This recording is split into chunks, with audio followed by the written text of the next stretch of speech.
Hello, hello. Yung mga kitchen waste natin. Look at this. Hindi pa siya. Hirap lang dito. 3 seconds lang ata sumasara na yung ano. Pero maganda siya sa ating mga kitchen waste.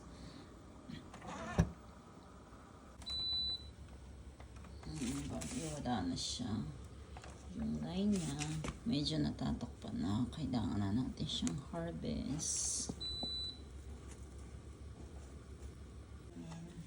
Ito na siya. Pwede na siya. Bali doon sa line na. Yan ang ginagawa natin pampataba dito sa mga ano natin. Ginagawa ko pampataba.